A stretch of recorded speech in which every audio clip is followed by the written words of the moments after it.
Ee ooh ah ah, ting tang, walla walla bang bang. Ee ooh ah ah, ting tang, walla walla bang bang. Ee ooh ah ah, ting tang, walla walla bang bang. Tada! No? Gabitan na to sa atong asara pa to atong knife. Slice tag isa gamay. Nasa ilalom yung secret dance. No? Ana, mag-slice punta. Waya silupin. Hiwa tanong. Sample hatag tag sample. Na ang itsura niya. Okay. Sa likod pod. Ana, oops. Tilawan din nato ang resulta. Dami. Sana unta nakasapon sa Christmas o New Year ba? Okay.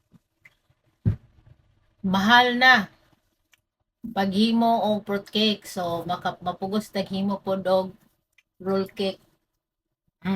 So ang pamagi card. Braso de Mercedes na patok pang negosyo. Alam nyo ba na napakadali lang na itong gawin? Konting ingredients lang ang kailangan ay makakagawa na kayo ng napakadali, napakasarap, melt in your mouth na Braso de Mercedes. So wag na nating patagalin pa, sabay-sabay tayong manood, matuto at kumita. Hello guys, ayan, for today's video gagawa tayo ulit ng Braso de Mercedes. So, ang gagamitin natin is isang tray, gagawa tayo yung nakatablang. Dito nyo ilagay yung egg whites and then dito yung egg yolks.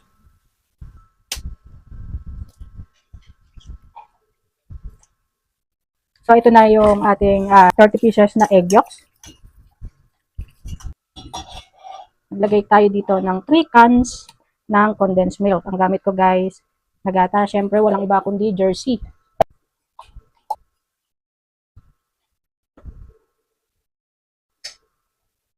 Lagay natin dito yung ating vanilla. Mix lang natin. And then, ayan, iluluto natin to sa low to medium heat hanggang sa lumapot siya. Bago kayo mag-start gumawa ng inyong meringue, kailangan unahin nyo munang lutuin yung inyong pinaka-custard. So, lutuin muna natin. Mix nyo lang guys ng i-mix hanggang sa maluto. Hanggang sa lumapot. Kailangan dire-diretso ang halo para hindi masunog or mag-uubo.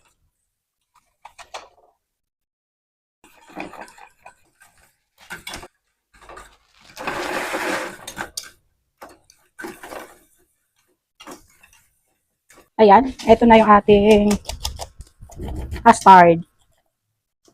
So, okay na to. Set aside muna. And then, ito na yung ating 30 pieces naman na large egg white. So, i-beat natin siya ng high speed.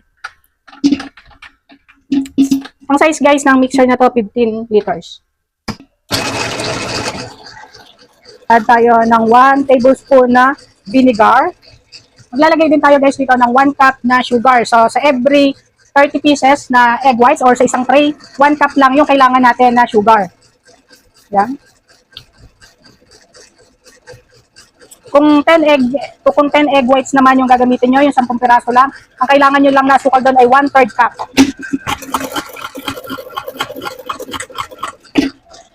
Then, susunod natin dito, yung ating, meron tayo dito na 3 tablespoon na cornstarch. Lagyan natin dyan.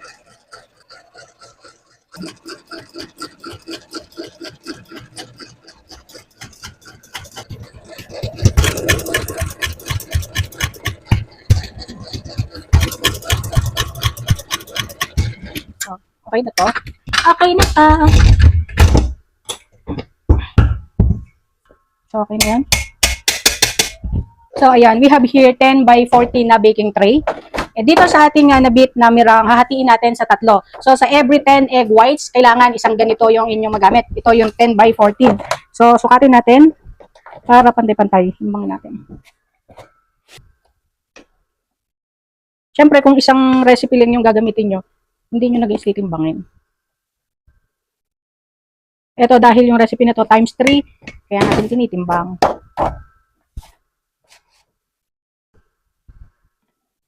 Yan, so ito is 10 by 14, hinati natin sa 3.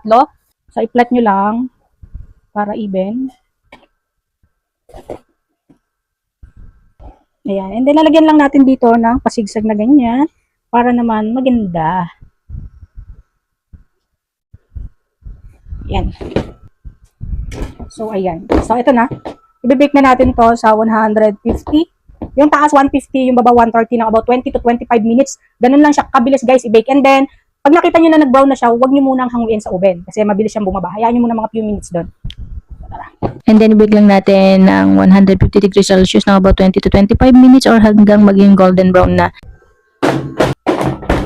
After ma-bake guys ng 20 to 25 minutes, hindi ko muna agad inalis sa oven. So, nung naluto na siya, hinayaan ko lang muna doon.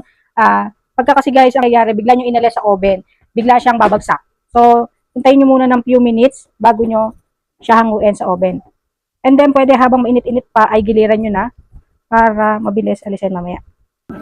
Kaya mas mainam na nga yung parchment paper nyo ay naka-overlap dito, mas mataas sa mixture nyo para nun hindi kayo mahirapan alisin yung mirang nyo kasi nga dumidikit sa baking pan.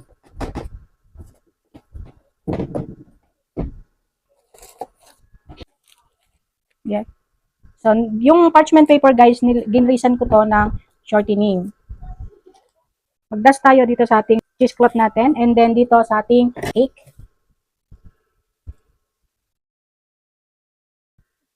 Yan, para hindi dumikit. Wag nyo guys kakalimutan na hindi lagyan ng powdered sugar. Saka na natin. Hanggang itaob. Ganyan na. And then, amarahan nyo siyang alisin. Babalatan lang natin. Yeah, di ba? Napakabilis. And after nun guys, nakikita ba? Lalagyan na natin siya ng pinaka-custard yung filling niyan. Kailangan guys, ganito yung consistency. Huwag masyadong malabnaw. Kasi lalabas yan sa pinaka-cake nyo.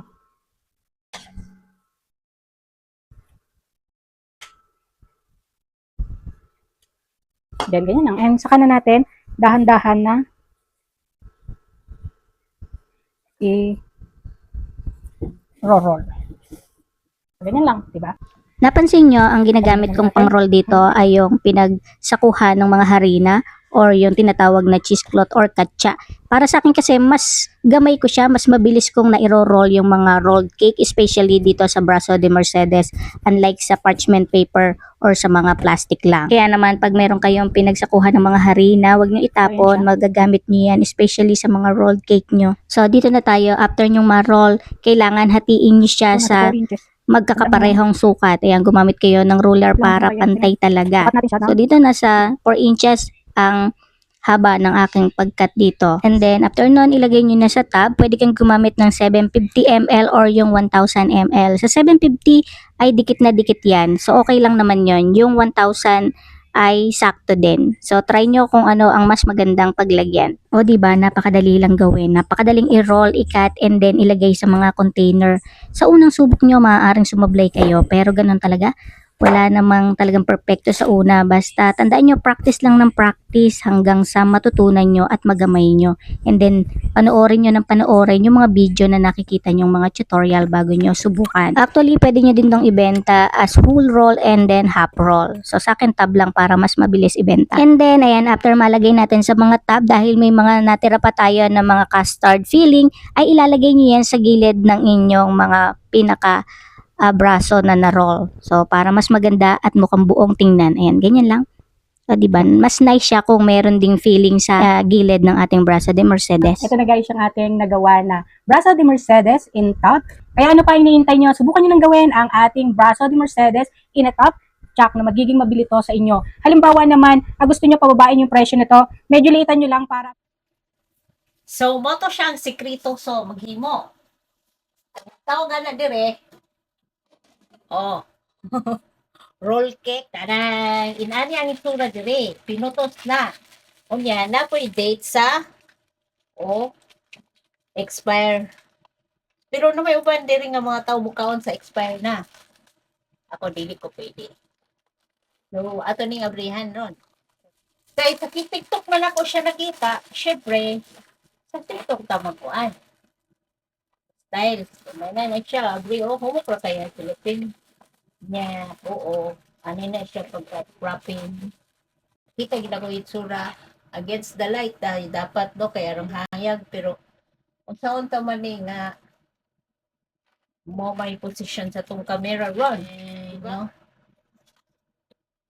Sa ilalom, aron di siya makuan, naigi lang inani.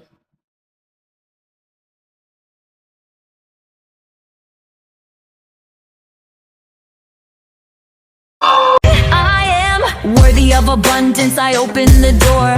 Money loves me and it comes more and more. I attract prosperity. It's my money needs me. Money wants me.